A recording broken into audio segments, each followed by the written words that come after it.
So, good morning and welcome to the office hour for February 20th, 2022.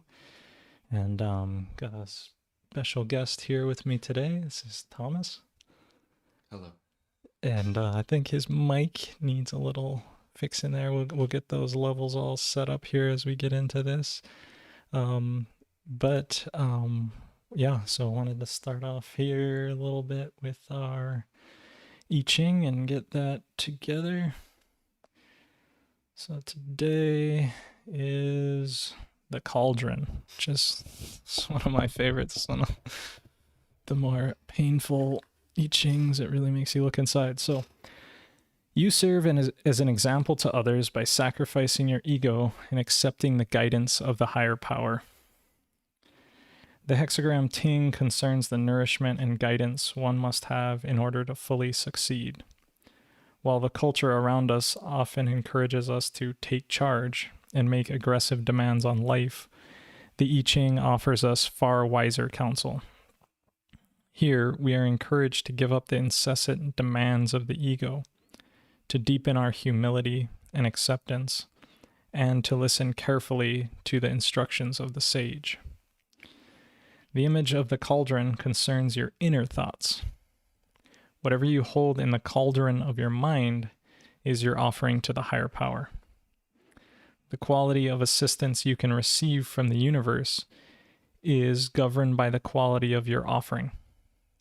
If you constantly indulge in the concerns of the ego, fears, desires, strategies of control, harshness towards others, you repel the higher power and block your nourishment. If, on the other hand, you consciously let go of the resistance to life and hold quiet and correct thoughts, you become receptive to the creative and your continual nourishment is assured. Ting comes to suggest that the wisest thing you can do now is to still your ego and conscientiously enter into a conversation with the sage. To influence others or to achieve a proper goal, follow the same path.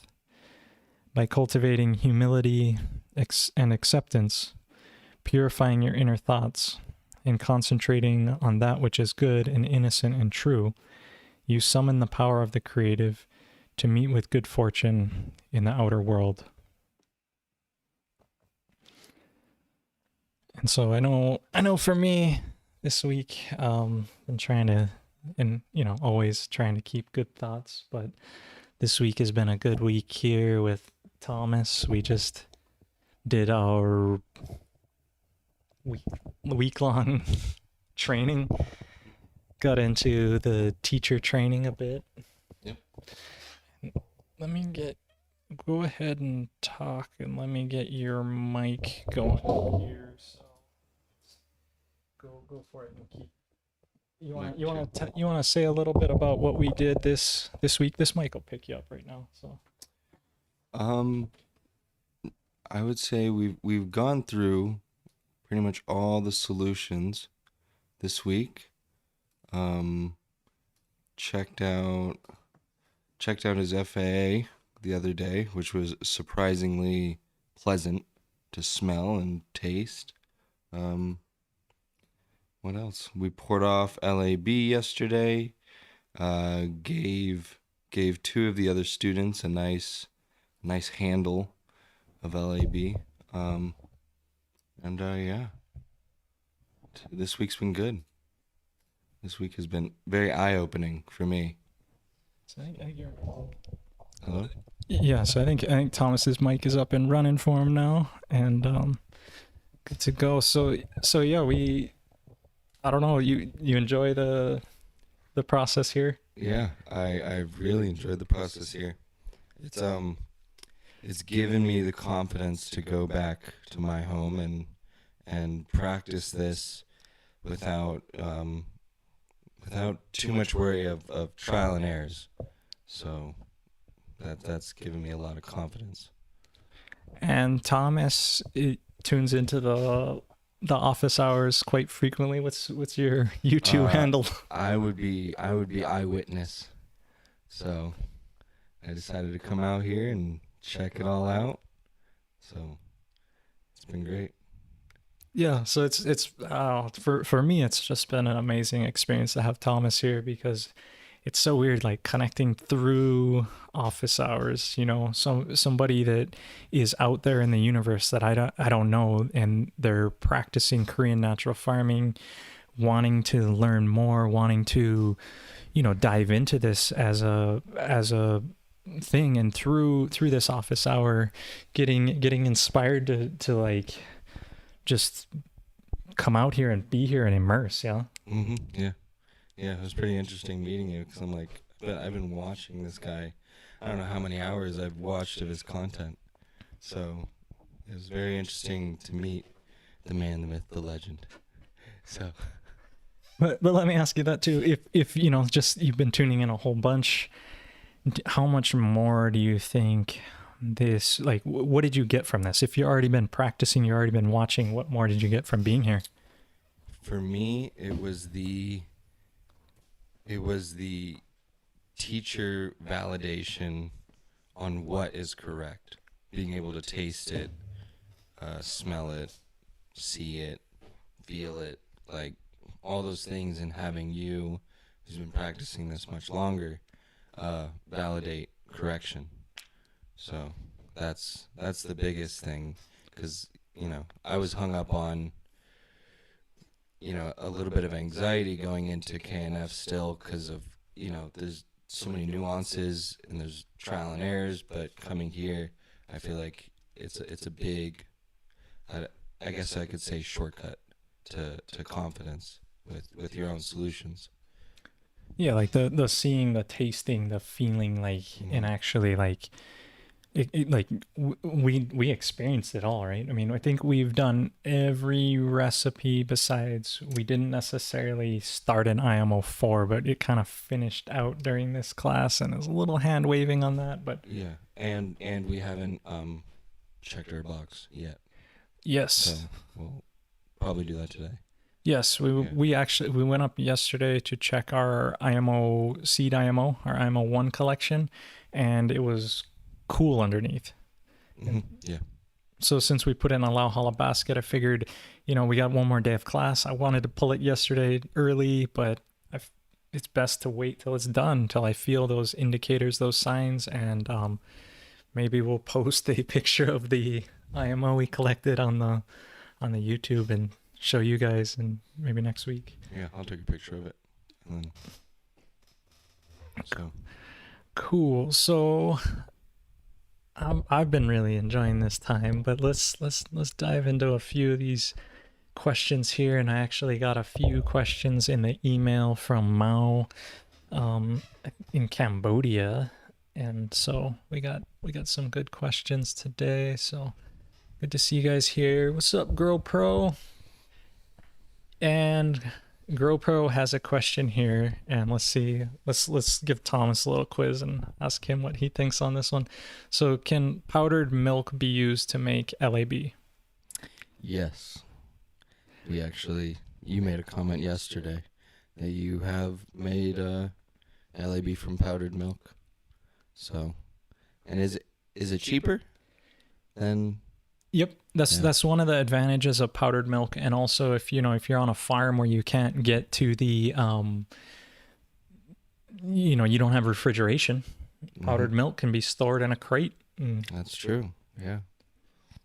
Made on demand. So my one thing is, in my experience making it with powdered milk, is usually the powdered milk is like fortified, and I think that means they put some other things in there. Like other vitamins or minerals or vitamin D and stuff like that. But then I also, when I was in the Philippines, I'm not sure if it's just because I bought the cheap brand, but they also put in some filler starch thing that wasn't just milk. So those did affect it. And when I made the LAB from powdered milk, it worked. I got the curds floating at the top. I got the whey at the bottom. And so I got, whey. So the lactic acid bacteria ate the lactose and turned it into curds and whey. However, the curds tastes like crap. Not surprised. I mean, so, but as long as it has lactose, you can be pretty confident in making LAB. Yep. Yeah. Yep. Because it's really those lactose are the few bacteria that can break down the lactose sugar, which is like a mirror image, I think, of sucrose. Okay.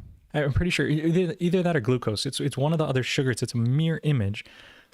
And really only lactobacillus has the ability to really break that down in a way where I think some other things can, but they're not, it's not like their preferred food. Mm-hmm. Other bacteria would rather eat different things, whereas lactobacillus really wants to eat that lactose. So you put that much lactose milk in there and it has food, nothing else has food, and it thrives. Mm-hmm. Cool. And then here it's the Goof Man is on. What's up, brother? He's one of the main guys on KNF support, really been answering the questions there. And he's saying he's done it with powdered goat's milk. I don't know where you got the powdered goat's milk from that. But that sounds sort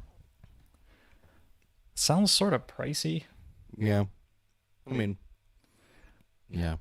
But if it's for your consumption and you're going to do it and you want that, that's good. Sometimes if you had, like, for instance, if I had access to goat's milk, if you want to make product for yourself and do it, it may make sense. But I always take Gil's advice when people would ask him, can you ferment with honey? And the answer is yes. But the market value of honey is much higher than sugar. And so similar on this, the market value of goat's milk is much higher than cow's milk. And so if you're doing it agriculturally, it may be better off to sell your milk if you can, and then buy other milks to do these things. So it all depends on that.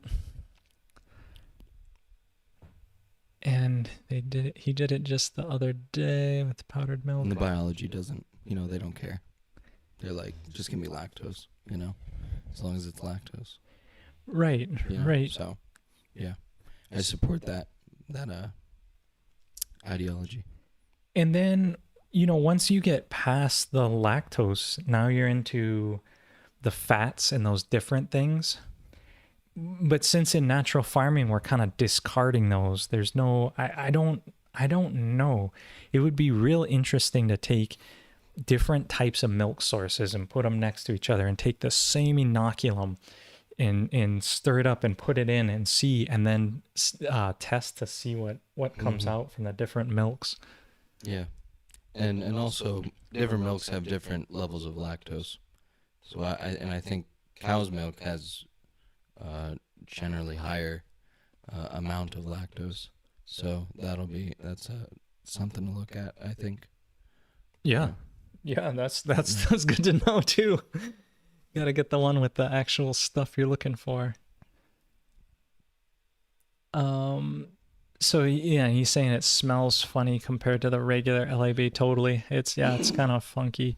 And the cheese curds were weird foamy texture. I toss them. It's exactly what I find from the powdered milk. It doesn't form the same bonds. It's kind of grainy texture. He says foamy texture. Yeah, it sounds uncomfortable to eat. Yeah, just discard those. No need. Okay. So, and is that Julia? Man, my eyes. No, it's Juris. Juris is saying that they just made a first good batch of LAB today. And let me ask you, of all the Korean natural farming solutions, the 9 core solutions and more than we did, would you say LAB is a good starting point? Yes, it's a great starting point. Not only because of ease of access, because, I'm sure most of you guys have rice and milk in a jar and water. But the versatility also the speed in which you can get a final product. So if you fail, start up, you'll in about a week tops, you'll have another result. But the versatility, I think, is really cool. How you can clean with it, you can drink it yourself for a probiotic. You can, use it in the soil and they'll till out your soil, or spray it on your plants and they'll clean up anything nasty on your plants. Yeah, LAB is my favorite. LAB is always my introduction solution. That or FPJ, because FPJ is just material and sugar, So yeah. And when we're doing this class, there's two other folks that are taking the class that are pretty much brand new to Korean natural farming. Like, I think Olivia saw a couple of videos or something. I don't know. Somehow they knew enough to reach out to me. So they saw something and they reached out because they have just moved from like Southern California ish, Ventura area, and they got a really nice property here up Mauka, just above Hilo, and they're wanting to just like homestead, to dive into this, to learn, and they know a little bit about KNF, but they're also like health people. Like the vibes I get from them is they're really concerned about that. They make a very good point. Their goal is to get their health back. That's their statement. Get their health back. So. And then they were also involved in a terrible car accident a little bit ago, and so having this learning, like coming here to learn from the farm, to see what we have. I think they've already been seeded with these ideas, but I think one of the most amazing things for me this week, teaching with them and having them interact with Thomas, has been just this dialogue and interaction between them because they're health people, and because we're into this, and because all the solutions we're making are edible, I think it's just blowing their mind to realize that they thought they were going to learn some farming stuff, but they're really learning how to really take care of their health. Yeah, I remember I told them about LAB, and I had a surgery. After my surgery, I ended up on IV antibiotics for 6 weeks. And so when a couple months after, I was making solutions, and I made LAB first, and I drank it, and the benefits were astounding for me. I mean, I was able to digest food without it being bloated. I stopped craving food, because I craved food, every 2 hours. And then general well-being just increased as I kept drinking it. And when I told them about it, they were like just blown away. They're like, wait, you drink this? And it's like, yeah, every day. And they're after that, you tell them about FPJ, and then OHN and all this, or calcium phosphate. And they're just like, it's like, it was cool seeing their eyes like open up and like gears start turning, like, wow, this isn't just agriculture. This is like human health, So it was really neat seeing this dynamic. Yeah. Yeah, and I just think getting these tools into their hands early, when they're going to start into their farming, they're going to be able to start probiotically. They're going to be able to build soil foundation. They're going to have the tools I think they need to do this, besides just the other part of farming, which is just, you're never a good farmer. I mean, like, I guess that's kind of a weird way of saying what I'm trying to think of is, like, you're always getting better. Like, you can't like take a class and be like, oh, I know how to farm now.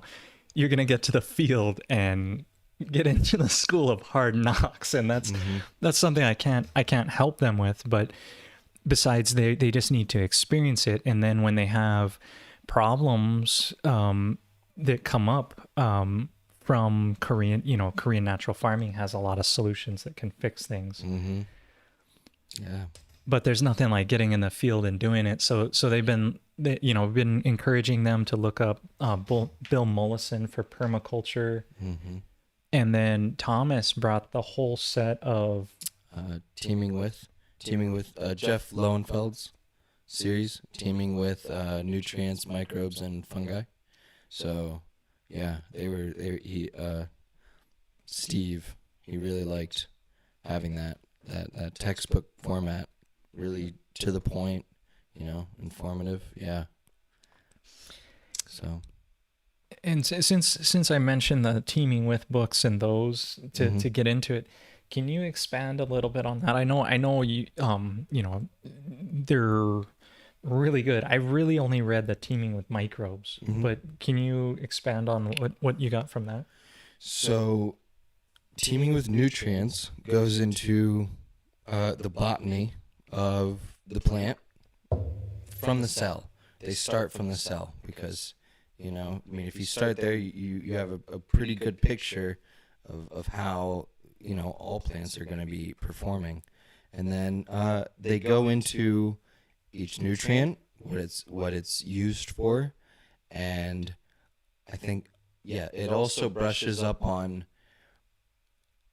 how that nutrient gets cycled in the ecosystem, and how basically plants will only uptake an ionic form of a nutrient.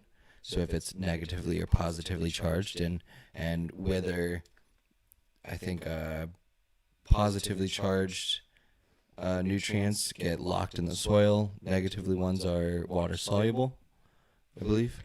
Is it like cation, anion? Yes. Okay. Yep.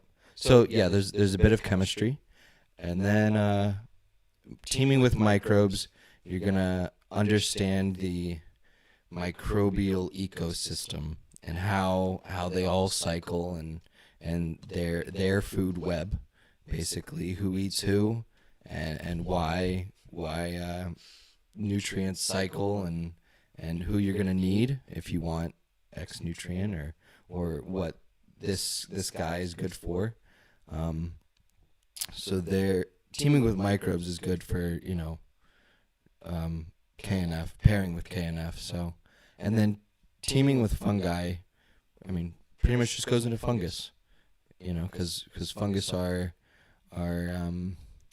sensitive in terms of their foundation and developing in the soil. So there's an importance to them. And that's kind of what we're doing with Korean natural farming, is building those microbes together, but then really trying to establish fungus to be these nutrient transporters, these the electrical and water lines of the soil to make it so we have less irrigation, less fertilization, and the fungus is our farmer. Mm-hmm. Yeah, they're 24-hour workers. We can cultivate them and grow them and just feed them, and we're good to go. It's amazing. So here in the chat here, you guys still talking about LAB? I'm just a little ways back on it. And Rainbow Possum was talking about that they had some failed batches of LAB, probably because it was cold in the house. This week when we did our collection, I thought that this house here may be too contaminated with the natto microbe. So Suze has been making natto and making a whole bunch of, she's after the vitamin K2 in there and wanting to have this fermentation happen with Bacillus subtilis, which makes a Japanese food called natto. And so she's been just like eating it and bringing it everywhere. And it competes with the lactobacillus. And so the last batch of LAB we did in this house turned to yogurt. And it took maybe a week and a half before it kind of separated to curds and whey. And it just, and it probably was some secondary fermentation happening. But the yogurt itself was delicious. I ate a lot of it, but then we left some of it there to go. So, um, So it depends on what you mean by failure. yeah. Our batches this week came out perfect. Yeah. I got a picture here. I took a picture. Why not? And it's always good to. Let's see. Might have to, yeah. There. So look at that nice separation over LAB. And then let me get it back for us.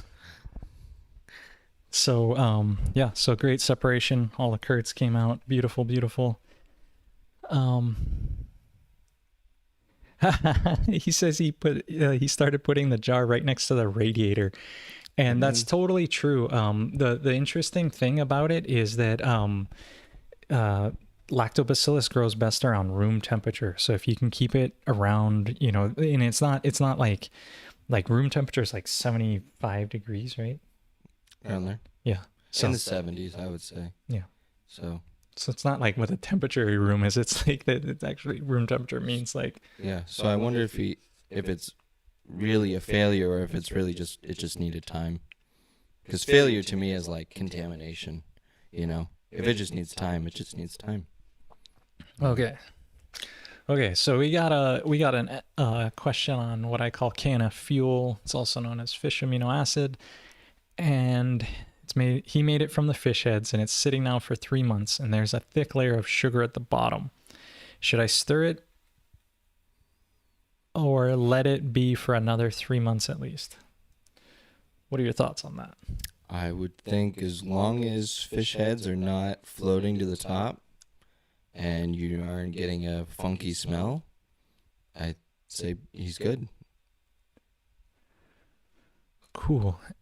So yeah, and I wouldn't worry about the sugar on the bottom, and I would say just if you've already waited 3 months, you can start to pour some of that liquid off, and then just let the fish sit there again with the sugar, and all the juice that comes out of there should be good. I wouldn't add more sugar or anything. In my batches, I usually don't get a layer of sugar at the bottom. So you may have added a little bit more sugar in the beginning, and or the material you're using may just behave different, because like meat's different than heads, is different than guts and blood and all that. So as long as, yeah, like Thomas said, if there's no smell, good to go. Mm-hmm. And here, I believe the fish amino acid, the KNF fuel, is one of the recipes that Thomas did here for the first time. Yes, that was mind blowing to me. Just because he opened it up and like it looks gnarly, but it smelled so good. It was, and I couldn't wait to taste it because I was like, well, I mean that smells good. I mean it's got to taste good, So yeah, that was good. And you just read up on the benefits of consuming FAA yourself. Well, fish. Right. Yeah. The other week. Yeah. Yep. So that is something I think I'm going to start once I go back home, because, it takes a while, so might as well do it first. Yep. And this is something this past week I've been incorporating into kind of my daily drink, although I didn't drink it today. I just drank coffee because I don't know. Like, It's just what's there. Probably should have woken up and drank Natural Farming Solutions if I really want to stay healthy and live long like a true natural farmer. I mean, coffee's got a lot of antioxidants. It's true. So you're fine. It's true. Maybe have you ever tried fermenting coffee? No. I think the beans are fermented prior to being roasted. Isn't that true? That sounds familiar. At least chocolate is fermented first. I don't know. Yeah. Is coffee fermented first? This would be interesting. And if it isn't, maybe this is some merch I should have for this office hour. Click and buy our fermented coffee. From Hawaii. People love coffee. Yeah. Hawaii. Yeah, people love coffee. And speaking of that, I just want to shout out to Grow Pro, dropping some some super chats on us here. I think it was actually a super sticker. It's somewhere in the chat here. There it is. Oh, look at that sticker. It's a wow. And then other folks, if you want to donate, pureknf.org, you can make a donation there or through the super chat here. It's always nice, fun, good. And appreciate all the support that makes this happen, because yeah, This is valuable. This is valuable, and Drake is definitely making a sacrifice to do this. So, I mean, yeah, I was thinking about it this morning. I was over helping my mom print out some labels and things this morning, and then I'm like, man, I could really use a Sunday rest, but we keep going. And I want to keep showing up for this, and also, the class today, and just push it through. Okay, so both mics are picking up Thomas's voice. Yeah, I scoot away. Well, one of the interesting things is I set this mic to be so sensitive. So if I'm away like this or I'm close like this, you guys can still hear me. And so the issue is that it's also picking up Thomas's mic. So I can fix that here for 1 sec. So while I fix this, okay, so Stonemason, what's up, Stonemason? Says he's getting ready to dump off his first batch of FAA. It smells amazing. Been going 7 months. Does it need to be super saturated to be stored? No. Why not? You've already weighed out equal weight and sugar when you initially did the process, but you're telling me it smells amazing. So if it smells amazing, I would say you are good to go. Yeah, so that is the whole deal on that, is that it is so sugary in its solution. It's already super saturated. The water's already been tied up, and that's enabling that liquid that comes out to just be processed by the lactic acid bacteria, which is powerful enough that it can't be arrested in fermentation. The other solutions have different microbes in there, where when I add the water, when I add the sugar, they go to sleep. But the lactic acid bacteria is like, sugary water? All right. And it doesn't. I can do this. It's like a kid that doesn't take a nap, right? Yay. And so that's what's happening. It doesn't need to be super saturated. It is super saturated in the lactobacillus. That's why it takes 3 months, because it is this slow function of happening, the lacto breaking it down through super saturation. Oh, yeah, what's up? We just got a $250 donations. What? Nice. Yeah, cool. It's good motivation for us. We can finish. We can make it through the hour, right? Yeah. Now we can. Yeah. So Juris is here, got the right answer, which is the super saturation keeps the microorganisms dormant. And this is one of the weird things is with the fish amino acid, you're super saturating it during the making process, and that slows down the fermentation, which enables the lacto to do the slow job as that liquid is pulled out to do its thing.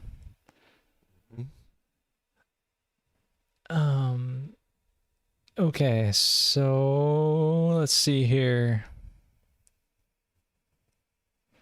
Okay, so the Goof Man got his goat milk free from Farmer Friend. They had baby goats. Free is free. Free is free. Free is free. Probably if you sold it, your friend would be like, bro, I gave that to you for you. Why'd you sell it? Because I made money and I bought more milk and we made more lacto, man. Yeah. Friend's like, no, man, I didn't milk that for you to sell. It's like, another 50. You ever, is there? Yeah. Whoa. There you go. Yes. Oh, and that one's from Beth. Hey, so shout out to Beth. She is one of the best natural farmers in the Los Angeles region, and she is here visiting the KNF farm, hanging out with my mom, doing some gardening, some trail clearing, and all the good natural farmers coming through. And last week too, we had Cheryl was here. Cheryl. You got some time to spend with Cheryl? Yeah. We as soon as I got here, we went up and turned her IMO 4. So yeah, I got to talk to her, and then we hung out in the kitchen. I gave her my email. So yeah. And you guys talking story. It's good to grow this kind of natural farming community through here, through everyone coming together. Yeah. Yeah. It's important for us not to become a dying breed. So, don't let this information die with us. So I emphasize that. Yeah. So a question here from Juris is, how do I choose plants for fermented plant juice or knfFood? Can it be multiple plants? And he's in, or I don't know if it's a he. I'm in Europe, so it's a I. So what would you say here? You don't want multiple plants in the same fermentation, but how would you choose your plants is based on what result you want. So if you want a tree to flower, then you would go find flowers and ferment them. If you find, let's say, young plants, you can use those to accelerate your starters. Or if you just have a slow growing plant, you can use them to supplement. If you find aggressive weeds, you can use those because they will have what you need to accelerate your plant's growth. So, and then if you want your plants to fruit, ferment fruits. Yeah. Simple formula. It's graciously convenient. So. Right. Matching to what you got. Mm-hmm. And I like that about the aggressive weeds too. There's typically some sort of like for instance in the Pacific Northwest, and this, it's not Europe here because I haven't been to Europe since I've been knowing natural farming and to see and to recognize the plants and those things. But they have this thing called Japanese knotweed, which is this gnarly growing, like makes roots and ruins sidewalks and eats your foundation as it grows under things, and people hate it. However, if you were just to go out and continually prune it and chop it back and make ferments from that, it would be just infinite. And when you look at the medicinal values of it, it has all kinds of tannins and things in there that when they study wine, it's shown to be the active ingredient in wine that keeps you alive longer. So if you're making a ferment from that, you're getting those same benefits of like red wine from a plant that's not grapes. It's this weed that you're just, Japanese knotweed. Yeah, and we see weeds as a nuisance, but weeds are there because they're attempting to rebuild soil, right? So, and I would say one of my favorite general purpose, you can intentionally cultivate this really easily because it's compatible, is the comfrey plant. And you can grow that kind of around your garden beds as a border. It's really easy to mow up against next to. It's also a great companion plant. Assuming when you dig it out, if you don't want it there anymore, that you completely dig it out, because it'll grow back from a small amount. If you just leave a tiny bit of roots, it'll continue to grow back, which is another endearing quality if you're trying to ferment it, because it's almost ever growing. It's almost impossible to kill. But if you grow a bunch of comfrey around, that's a really good dynamic accumulator. And so as a general, just like, I don't know, and I want to maybe cultivate something intentionally, comfrey is a great choice. Grows great in Europe. I think the variety I have is called Russian comfrey. So it leads me to believe that it already comes from, that the would grow in Europe, that region coming across if it's Russian. Yeah. Oh, and if you want your plants to be more hardy, pretty much just picking whatever plant is naturally thriving in your area should also make your plants hardy. So Okay, so Stone Mason here is asking a question. Any ideas on how to make my LAB into a pellet that will sink in my pond water to help clean it? So, you know, I've heard of this as Bokashi balls. mm-hmm. If you look up Bokashi balls, essentially, you know, this is like one method I've seen of this is where people take a tarp and they put down a bunch of seeds, then they take a bunch of clay-like stuff and put it down, and then moisten that up by spraying the LAB on it as a, you know, dilute it 1 to 1,000 and put it into a sprayer and spray that water to moisten the clay, and then you roll that tarp back and forth.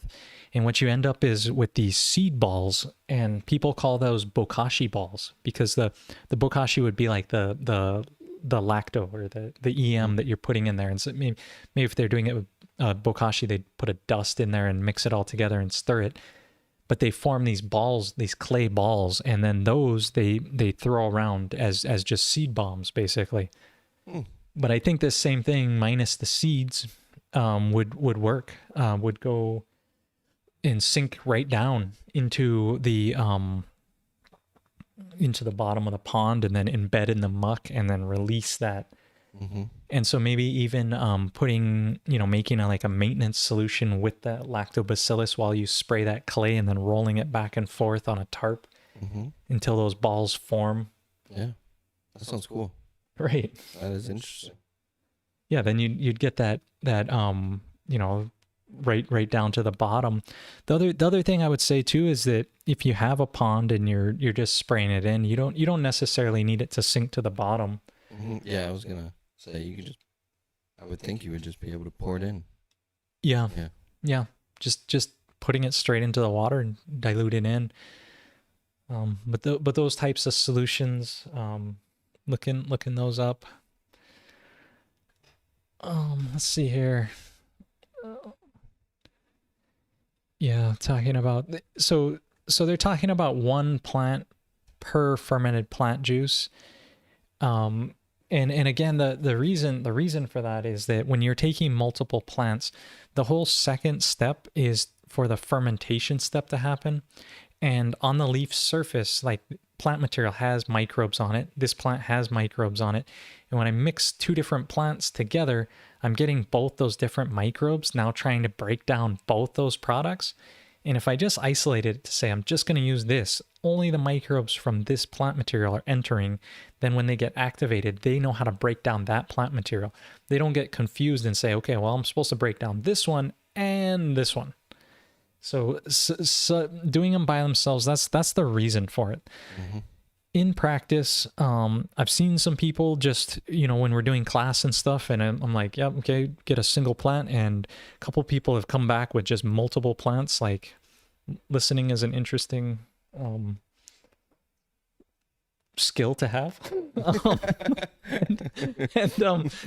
And they ferment the things, and they come out, and sure enough, as soon as you add enough sugar to that plant material, you get juice. Mm-hmm.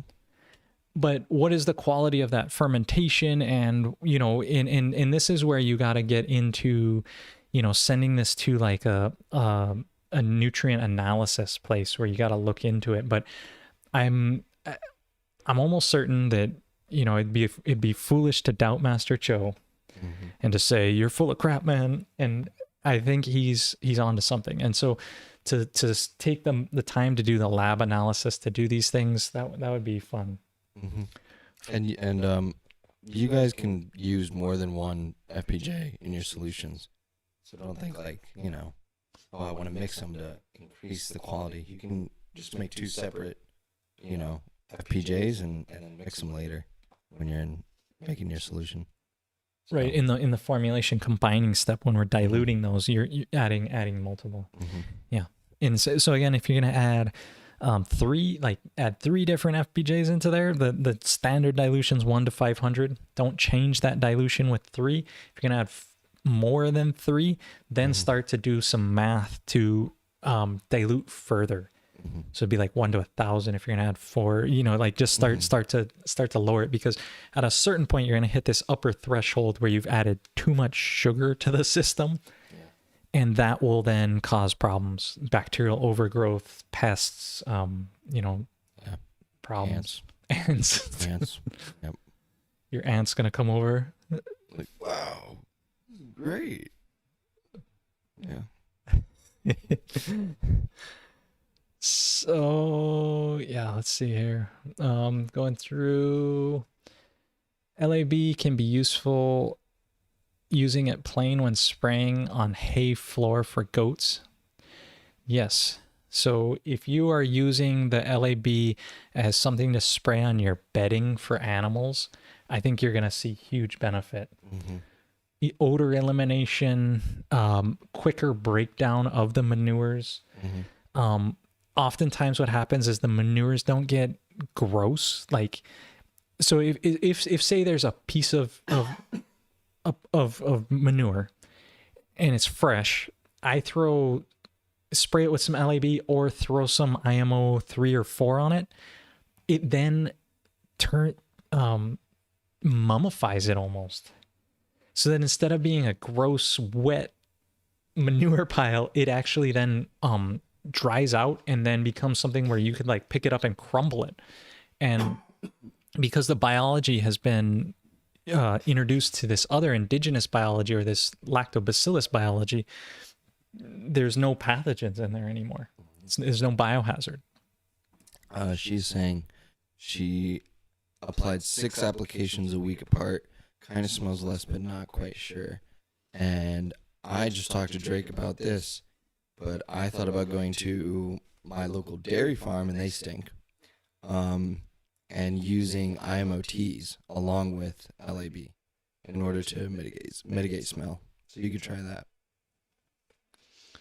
Yep. So combining the more microbes you're gonna get in this situation, the whole deal with these microbes we're working with is to bring it back to some sort of balance. And balance in nature is compatible for mammals and humans and things. It's not this like if something's stinky, it's out of balance. And so when you're, because otherwise the whole world would stink, right? Because it really, so. Okay, so stonemason here is just answering to say yarrow, stinging nettles, comfrey, these things that are found in the U.S. would also be good in Europe. Similar things we mentioned. I think those are the ones. And then he's saying something with deep tap roots because they're probably going to pull up more nutrients. And don't forget the fast growers for those growth hormones. So thanks for that, the Goofman. And dandelions and... So dandelions are abundant, yeah. So going out and wild yarrow, getting those dandelions in early spring, that's a really good time to do it. So cool. And thank you guys for donations. I'm just scrolling through and seeing these, and it's really appreciate it. I think Suze appreciates it the most. Well, he's reassured. Yeah. Okay, so let's see. FPJ is many things. Think of it like the NPK of each plant is different. In deep taproot plants will have more minerals, and the young, fast-growing plants will have more growth hormones. Yeah, so thinking of it as thinking of fermented plant juice as an NPK type of thing is like a good general. Like if you want to just tell someone that's really used to amending that way, you can tell them that. But then also if you start to analyze it, you're going to get all your trace nutrients as well. Mm-hmm. You're going to find it has enough boron, enough all these things. And all the hormones, which are really where it comes into play with like fast growing plants. But actually, you mentioned it. There you go. And then there's a question here. Okay, wait, hang on. Let's see. So he's asking, can I use an arugula fermented plant juice to target it for that specific plant? I would say an arugula is going to be great for any type of leafy greens you're growing. That darkness of the arugula, that it grows so fast, it's so vigorous, it's such a potent thing. It does have that little bit of spiciness to it, but I don't think that's going to be a problem. Like those mustard type of things, I don't think it's going to cause any bummers, but I would use arugula, and then that would be, if I'm growing a whole bunch of lettuce, leafy greens, types of things, an Arugula FPJ is something I would use all the time. That would be actually one of my main, that and maybe 2 other fermented plant juices that I would figure out to use. If I was leafy greens, arugula, comfrey, and I don't know, maybe I would do some sort of fruit as well, just to depending on when my life cycle and my life stages are, but something like that's going to be really potent.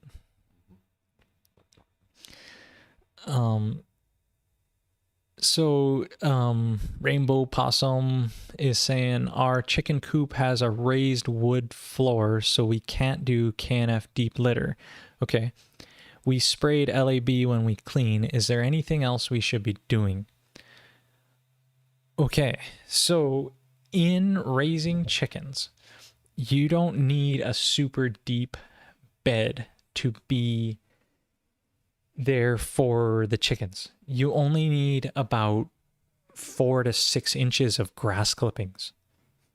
So when I mow the lawn and I have a bagger and or just rake it up and make a pile, wait for those to dry out a little bit, and then put those in and spread that. So even on a raised wood floor, you should be able to get 4 to 6 inches of the grass clippings. You don't need to dig down like the pigs. You don't need to do any of that. And the whole key for the chickens is to have the grass clippings where they're short. If you use like straw that's longer than 4 to 6 inches and you put straw in there, they'll mat it down and turn it into like a poop mat. It won't turn, but grass clippings, the chickens will spin it and turn it and keep it growing. So I think you might be able to get a system like that. But if you don't have a system like that, there's people here that raise pigs and they'll raise them on cement floor. And so what I tell them, and they're washing the manure out with a hose each time. And so what I tell them is, as soon as you're done washing it out with your hose, cleaning your floor, scatter some IMO3, or IMO4, scatter it in there. Just so it starts to put these beneficial microbes back. That leftover moisture from rinsing it down or cleaning it out will be there. It'll start to grow those things.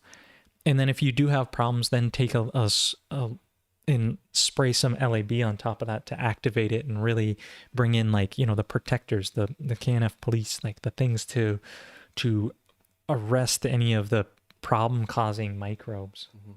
I would also think putting IMO in their food and LAB in their water and try to kickstart the breakdown before it even exits them. That might help too. So. And that's next level, right? Yeah. That's like getting it into their guts, so they are doing this fermentation, which would then increase the digestibility of everything. Mm-hmm. If the poop's coming out stinky, it means there's still nutrients in there that need to be eaten by something else, so other bacteria are moving in to do that job. But if your chickens are absorbing more of it, there's less stink to come out. And if you pre-ferment the food like Drake does, Drake ferments his chicken's food before he feeds it to him for 24 hours. So, yeah. So getting through here.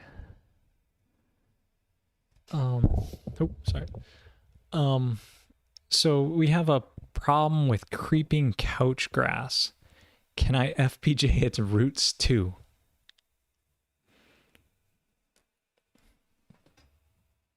I would think as long as you can get moisture out of it, you can make FPJ out of it. So go for it. back to us. Yeah. Tell us how it is.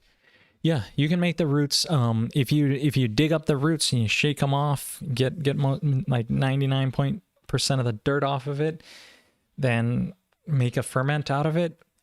The one thing I know is that sometimes roots tend to cling on to the nutrients more. And so just doing a fermented plant juice, you don't necessarily get the same components out as if you did like plant tips or the fruits or the above ground parts. You would get more of the like water soluble type of stuff. So if making a fermented plant juice out of it, you'll get more. Sometimes if you make the roots, you need to continue that process and actually make a KNF medicine out of it to get these harder to pull out things out of the roots. So making a fermented plant juice, the knfFood first, and then adding alcohol of just similar to the KNF medicine recipe. And now you can get an extract. So depends what you're trying to get out of the root and for what reason and what, that's more expense to it. But some plants have amazing nutritional benefits, medicinal benefits in their roots. I mean, in OHN, we use licorice root, angelica root. So, yeah. Oh, and Jairus' name is George. What's up, George? So yeah, all those things would be good, and again, if you making a fermented plant juice out of it, you have the additional cost of the sugar, but you can also just take all those things, dig them up, put them in a bucket, add water, add a little soil to it, and make a cheap food. It's gonna stink like heck, and don't get it on your skin, don't get it on your body, just drench it into the soil. But you can also make these other ferments using the disgustingly cheap recipes. Yeah. And speaking of that, yeah, Gerard, what's up, Gerard? How's Alaska, man? Yeah. And he's saying JLF it if you want to break down a ton of different plants. That's exactly what we just suggested. See, that's why if you come, Gerard came here, he learned. Now he knows. Now he's out there. Now he's suggesting the right answer through the chat.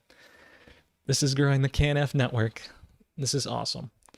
And I really appreciate all you guys tuning in to share these answers. You guys are getting to the answers before I even scroll to the chat. And then I answer it. And then I scroll down and I find the answer's already there. And it's like, this is good.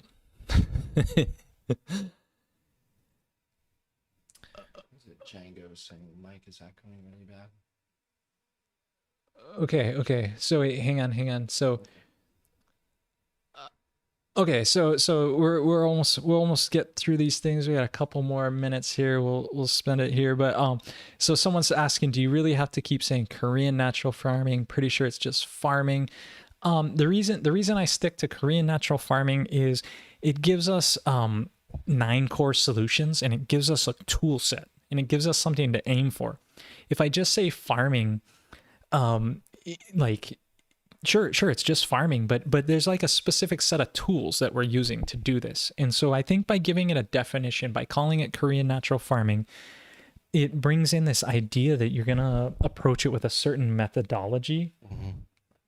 And I think I don't want to introduce these things as something to like limit you to say, oh well, that's not part of the KNF, so I can't do that. But instead to say, hey, like this is this understanding, this is this greatness, and to empower us by giving us like limits and definitions to this, we're really like saying, okay, yes, like I know how these tools interact, I know how these things go, and you can start to build a framework on that. Mm-hmm. Yeah, I mean KNF it's pretty much just a label that allows us to present the package of the 9 core solutions. So, I mean, you can call it natural farming if you want, but yeah. And I think also calling it Korean natural farming gives you this idea of this lineage coming back to Master Cho, mm-hmm. who's not necessarily the, beginning of this, but he's someone who's coalesced this into a package that we now see and have brought, out to people. So I think it gives homage to where it's come from to a certain degree too. And I do more than just, Korean natural farming. It's like permaculture, all kinds of things. So do we have to have a label for it? No. but it helps me to understand. Okay, so we'll get to a few more of these. I'm no longer flushing my toilet, just pouring IMO 4 into it. Oh my gosh. Well,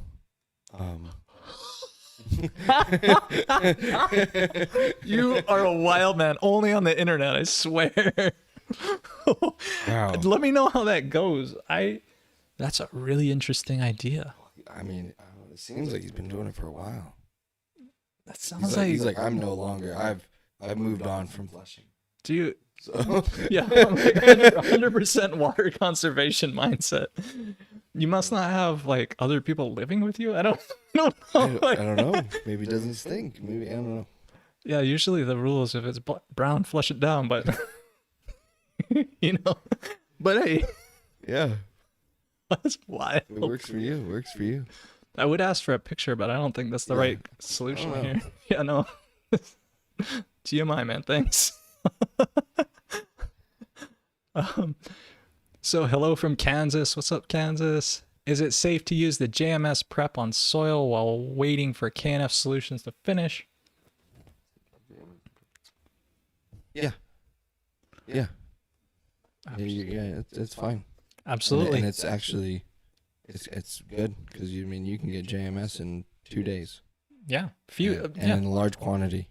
In a matter of hours. Yep. Yeah. And start with JMS. Do it. Drench it. You're bringing life to the soil. You're getting it ready. Then when you put the IMOs, those guys come in as like this top shelf leadership that you spent so much time training that the rest of the microbes, it's like they're coming into an active living area and they're like, hey guys, let's do this. And the synergy that you get from that is just amazing. And even if, let's say you apply JMS and they don't, I guess continue on living, they end up just becoming bodies, which are like just package deals for the big IMOs you're going to apply. So, when you apply your IMOs that you've been cultivating over weeks, they'll go in and they just have package deals everywhere of everything they're made out of. So, yeah. Okay. Yeah. And that's super. Yeah. So George got a question here that says, my friend's doing microgreens on peat for sowing. Growth is 2 weeks before cut. Which solution to make for increasing the quality and how often to mist it? LAB. LAB is going to help your leaf surface get giant. Yeah. The other thing, since you're doing these microgreens and you don't really care about their further life, you can actually kind of add more fuel to it and kind of overboost them. And you wouldn't do this if you're trying to grow a plant past, into fruition, because you don't want to have it get like unhealthy, so to say. But if you're just cutting at microgreens, the fuel's going to go. And I would say you could mist this daily on your microgreens.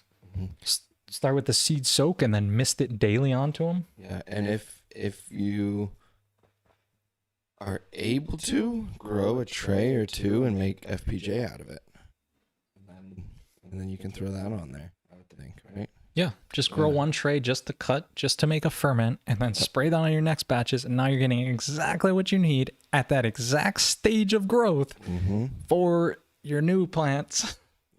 And now you're going to get this nutrient density happening. Yep. And then ferment those plants that you sprayed this on and do it again. And now all of a sudden your iron levels and your zinc levels are going up. This is the whole thing. So, the mic is echoing really bad. That's not good. Why don't you thanks for letting me know now, but in the beginning I can fix these things. In fact, I should sound check it with headphones and things before, but okay. Well, anyway,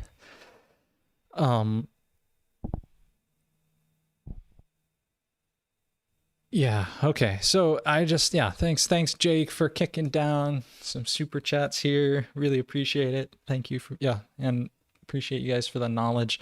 We're about here at the end, so I'll just take these last questions and save them up for next time and get through. And I just want to ask Thomas here before we wrap up, do you have any message for the world? Inoculate it. Yeah, inoculate the world. I say you should apply Drake's Rule 0, which is don't let anything stop you. Even if you don't have, if you don't have land or crops or anything, just start making the solutions.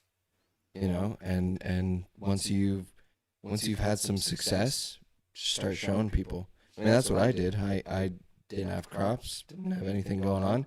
I just started making solutions, and once I had a fair amount that was successful, I just started telling, as many people as I found were interested, and just spread it out. It's a beautiful thing what our little microbial friends can do. So Inoculate the world. Cool. Well, I want to thank you guys for tuning in. I'll be back next week. Looks like it'll be the 27th and 9 a.m. Hawaiian Standard Time. And if you want to check out pureknf.org, donate to the foundation, or just make a difference in your place. I really thank everyone who donated today. Really helps with everything. So I want to just thank everyone. And yeah, long live the natural farmer. And with that, see you next time.